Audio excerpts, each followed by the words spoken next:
Pengalaman paling manis saya rasa kita meniaga pakai beca tu, walaupun hujan ke, panas ke, kita still serve the best kuih tiaw in town.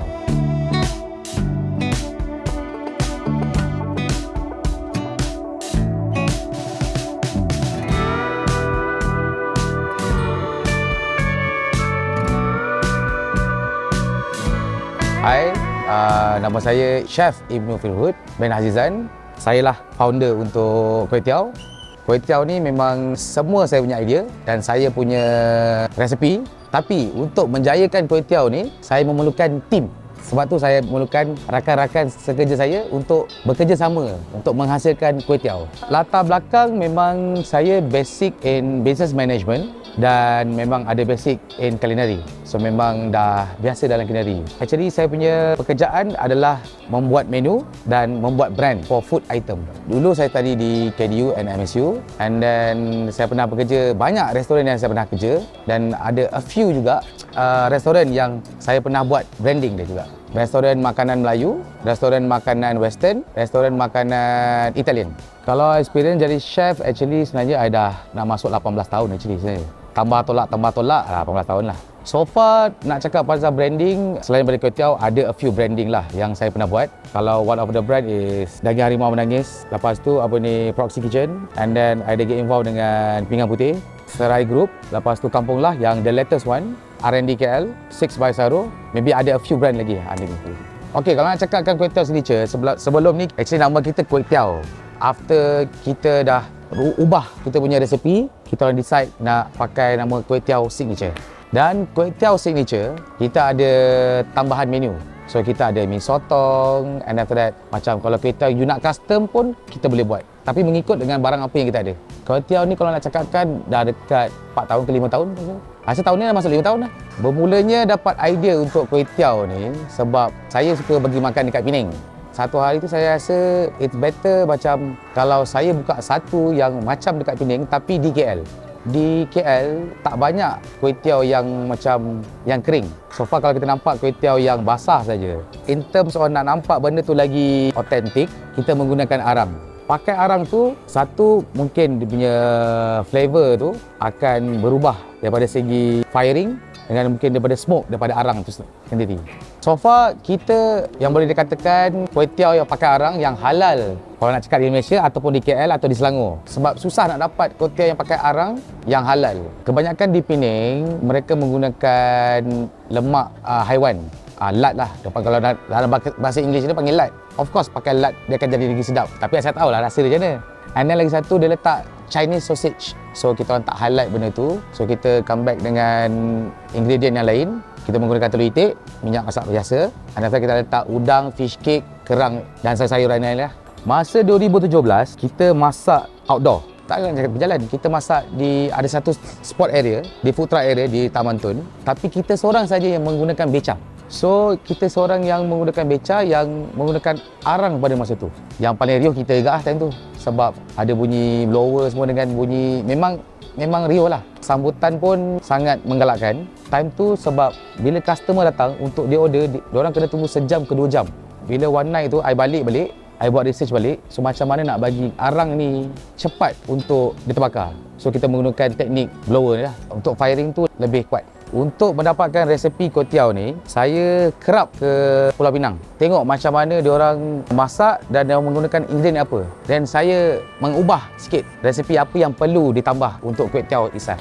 And harga pun, so far kalau you tengok mana-mana harga pun, boleh dikatakan harga kita tak adalah terlalu mahal, tak adalah terlalu murah. Tapi harga kita, saya rasa dengan apa barang yang ada sekarang, saya rasa boleh dikatakan mampu milik lah. Kalau dekat kuih tiaw signature kita ada satu dan kita planning untuk buka lagi a few mungkin di KL atau di Shah Alam. Yang di food truck actually sebenarnya sama. Bos yang lain. Kita cawangan lah, cawangan. Mau makan di food truck boleh, mau makan di sini pun boleh.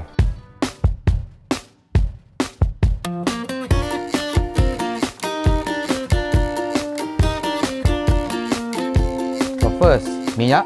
Kita akan masuk bawang putih, udang, fish cake, tofu. Kita akan masuk on the spot. And kita akan telur. Ni telur itik kita masuk. After that kita akan masukkan kuih tiaw tadi. And terus masukkan ni dengan kicap tadi. Satu ladle. Satu ladle setengah. So bila masak, kena masak dengan api yang kuat sebab kita nak ada rasa wok hei tu. Burn tu yang that make it kuih tiaw ni special. Resepi ni, I dapat the idea is like actually of course it's from Penang. Idea ni actually I nak bawa macam pergi Penang ingat kuih tiaw. So it's better I buat dekat KL, tak payah pergi jauh-jauh. If you nak makan kuih tiaw, come to kuih tiaw in Rasta TTDI. For final garnishing, kita akan masukkan daun kucai and kerang. Kerang ni kita tak boleh masak lama sebab kita nak ada the freshness tu lagi. And lagi satu, tauge tu dah masuk sekali. Tauge pun kita akan masak lama sebab kita tak nak dia layu. Still ada rasa crunchy tu.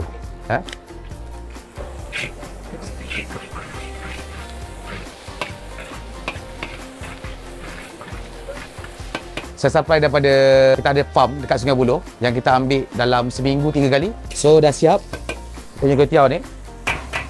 Kuih tiaw kita ada supplier kita yang kita custom untuk our kuih tiaw. Kalau you tengok tekstur dia, tebal sikit pada yang masa. Kalau yang ada yang setengah, dia pakai yang tekstur yang nipis. Yang ni kita ambil yang ikut spek yang kita nak pakai. So ni kuih tiaw dah siap untuk serve to customer. Okay, actually kuih tiaw ni yang special is about kita pakai arang. And after that, we have the secret sauce. Kita ada kita punya sambal kicap kita sendiri yang boleh buat kuih tiaw ni sedap. Nak tahu, kena cuba.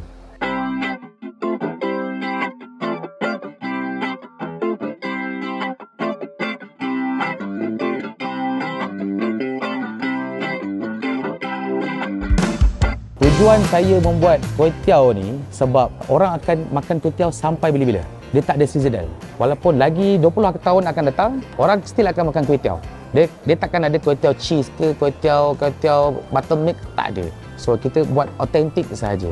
And after that, kuih tiaw ni pula makanan yang orang boleh makan everyday. Ini boleh makan bila-bila. And semua orang boleh makan. Chinese can eat, Melayu boleh makan juga, and Indian pun boleh makan juga. Telur itik pula, kalau kita cakap based on scientific and dia punya nutrition, kalau you compare tu telur itik dengan telur ayam, telur itik lagi banyak nutrition daripada telur ayam. Even though kita menggunakan ayam kampung. Pasal telur itik ni pula, kebanyakanlah orang Malaysia, diorang ingat telur itik ni adalah telur masin. So sebenarnya bukan. Telur itik tekstur dia punya telur kuning, dia lagi pekat and lagi flavor dia lagi pekat.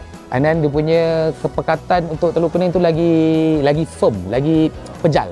Untuk mendapatkan telur itik, korang boleh contact Kuih Tiaw ataupun Quick Quack Farm untuk mendapatkan telur itik yang segar dan itik yang segar juga. Cabaran untuk Kuih Tiaw ni banyak sebenarnya. Walaupun dia simple tapi cabaran dia besar. Sebab untuk saya bahagikan masa tu, itulah cabaran saya. Dulu anak seorang, sekarang anak ramai. So kena pandai bagikan masa dan that's why saya memerlukan tim untuk Kuih Tiaw ni berkembang lagi. Time MCO of course ada banyak cabaran. Kita try to survive dengan apa yang ada. So mana yang outlet yang tutup tu kita terpaksa tutup lah. Yang kita maintain dekat Rasta ni. So far ada yang customer yang borong Kuih Tiaw kadang-kadang untuk sedekah. Kita ada juga buat program untuk sedekah kepada anak yatim, rumah orang tua, ibu tunggal. Kita ada buat program tu. So program tu kita akan buat every Friday. So siapa yang nak bersedekah ataupun nak buat program under infak untuk every Friday, boleh call kita orang. Pengalaman paling manis saya rasa kita meniaga pakai beca tu. Walaupun hujan ke, panas ke, kita still serve the best Kuih Tiaw in town. Pengalaman pahit tu saya rasa tak beberapa pahit. Kita akan belajar daripada pengalaman pahit tu. So mana yang keruh tu kita tinggalkan je. So far alhamdulillah semua bergerak macam biasa lagi. Rasa down tu of course ada. Tapi kalau boleh kita tak nak fikir pasal rasa down tu. Better fikir untuk ke depan. Bukan nak kita fikir pasal ke belakang. Kita fikir lagi ke depan. So far pada feedback pada customer, kita tak boleh puas hatikan semua orang. Ada setengah customer suka, ada yang setengah customer tak suka. Usually kalau nak cakap pasal char Kuih Tiaw ni, actually char Kuih Tiaw is a char and after that is a how diorang masak Kuih Tiaw sampai char tu, bau char tu ada. Tapi Malaysian people dah terbiasa dengan Kuih Tiaw yang basah. Actually bukan.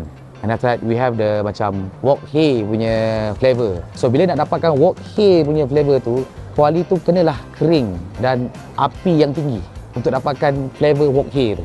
Nasihat saya untuk peniaga-peniaga yang baru nak membuka perniagaan, tak kisahlah perniagaan apa sahaja pun, yang penting satu adalah korang punya management satu, dengan korang punya planning, business planning, very important. And yang ketiga modal lah, of course modal.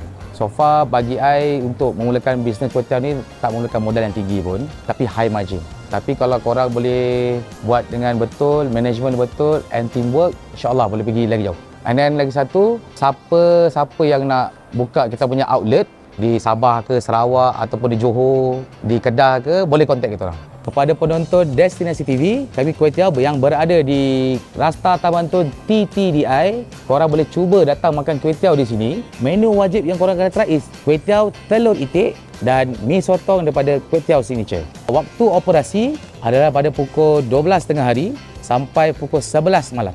So, kalau korang datang ke sini dan kalau korang tunjuk korang punya daripada YouTube channel tu, kita bagi 10%. Untuk Destinasi TV sahaja. Boleh datang saya punya ke restoran kampunglah.my IG. Saya bagi you 10% juga.